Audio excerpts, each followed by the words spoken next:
আসসালামু আলাইকুম। আপনারা যে যেখান থেকে আমার ভিডিওটা দেখছেন, আপনাদের সকলের প্রতি রইল আমার পক্ষ থেকে দোয়া আর ভালোবাসা।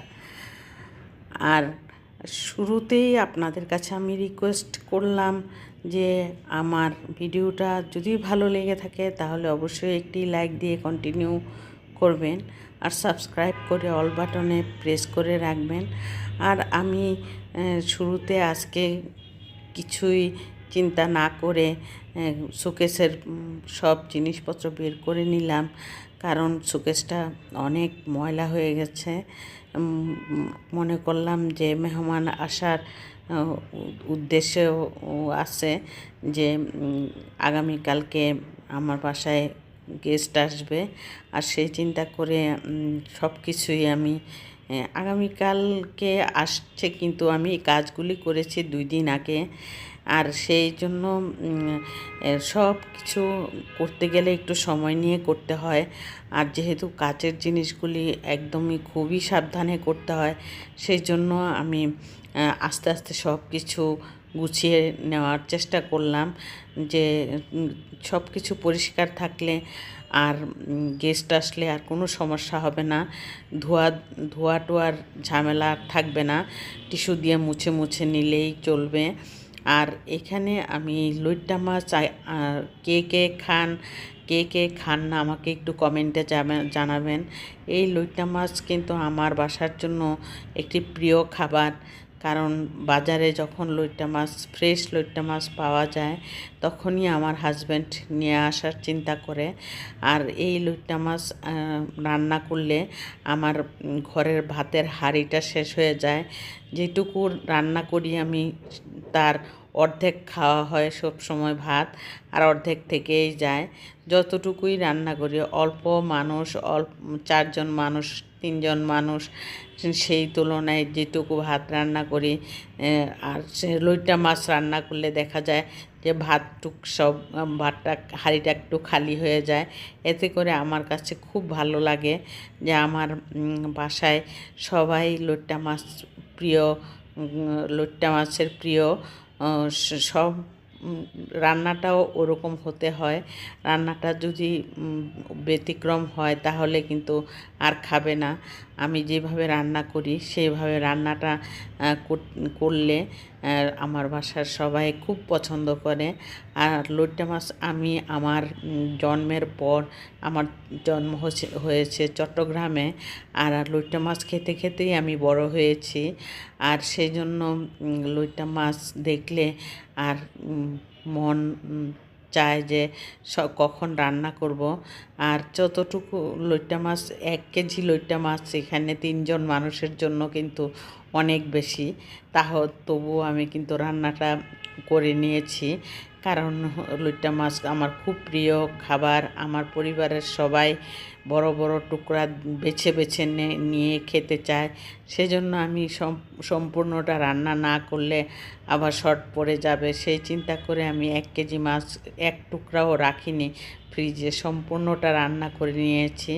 এদিক দিয়ে ধুয়ে টুয়ে, লইট্টা মাছ ধুইতে কিন্তু সময় লাগে না, এত পরিষ্কার থাকে লইট্টা মাছের মধ্যে, কোনো ময়লাই থাকে না।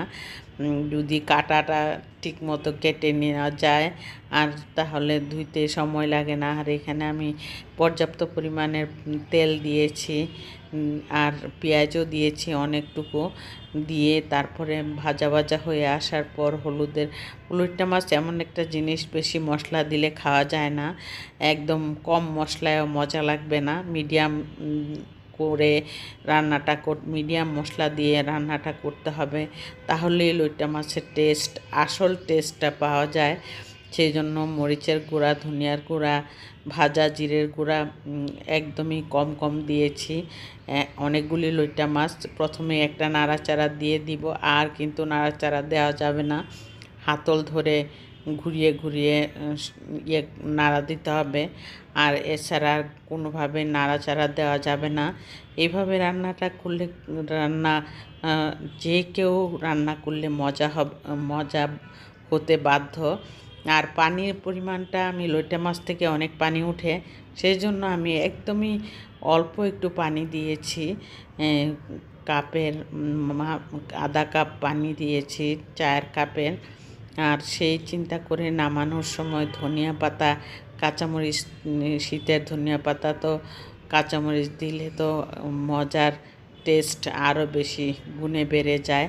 আর ধনিয়া পাতা দিতেই হয় লইট্টা মাছ রান্না করলে। আর এইভাবে রান্না করে হাতল দিয়ে ঘুরিয়ে ঘুরিয়ে রান্নাটা শেষ করে নিলাম আমি। আর চামচ দিয়ে নাড়াচাড়া করার চিন্তাও করলাম না। আর এইভাবে রান্নাটা করেছি আমি লইট্টা মাছ। কেমন লেগেছে আপনারাই কমেন্টে জানাবেন। আর নামানোর পরে দেখুন মাছগুলি সবগুলি আস্তে আস্তে রয়ে গেছে, কোনো মাছই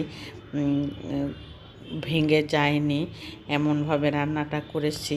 রান্নার মধ্যে একটা শিল্প কাজ করে, যে রাঁধে সে চুলো বাঁধে। আর সেই চিন্তা করে কিন্তু আমার রান্নার প্রশংসা আমি নিজে করি না, আমার বাচ্চারা, আমার হাজব্যান্ড এবং আত্মীয় স্বজনরা আমার বাসায় আসলে তখন তারাই বলে দেয় যে আমার রান্নার কেমন হয়েছে। আর তারপরে আমি এখানে পেঁয়াজটা লাল লাল হয়ে আসার পরে আমি এখানে হলুদের গুঁড়া দিয়ে চিংড়ি মাছ দিয়ে দিয়েছি। চিংড়ি মাছ দিয়ে আমি রান্না করব এখন। হলুদের গুঁড়া আর চিংড়ি মাছ দেওয়ার পর আমি মরিচের গুঁড়া, ধনিয়ার গুঁড়া আর ভাজা জিরের গুঁড়াটা আমি সব কিছুর মধ্যেই একটু একটু দেওয়ার চেষ্টা করি। তারপর আমি এখানে ঢেঁড়স ভেজে নিব। ঢেঁড়স ভাজা হলে তো আমার বড় মেয়ের কোনো কথাই নেই। আমার বড় মেয়েটা খুবই পছন্দ করে ঢেঁড়স ভাজি। তরকারির থেকে ঢেঁড়স ভাজিটা বেশি পছন্দ করে। ওর জন্য আমি যত্ন সহকারে রান্নাটা করে নিই, যাতে ও মজার সাথে খেতে পারে। যেই জিনিসটা খাবে তার মুখের মজা করে রান্না করলে সে আরও আনন্দিত হয়ে খাবে। সেই চিন্তা করে আমি কিন্তু ঢেঁড়সটা আমি সুন্দরভাবে রান্নাটা করে নিয়েছি। আর এই ঢেঁড়স ভাজিটা খুবই মজা হয়েছিল। আর পানি ছাড়া ঢেঁড়স ভাজি করলে ঢেঁড়স ভাজি অনেক মজা হয়, পানি দেওয়ার কোনো প্রয়োজনই হয় না। ঢেঁড়স ভাজি তেলের মধ্যে ভাজলেই বেশি মজা হয়, তেলটা একটু বেশি লাগে।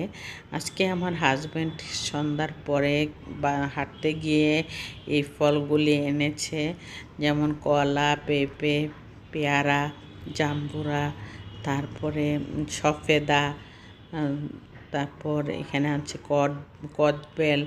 কদবেল এনেছে। আর এটা কি বলে, শালুক নাকি কি বলে আমি জানি না, এটা এনেছে। এটাও খেতে খুব ভালো লাগে।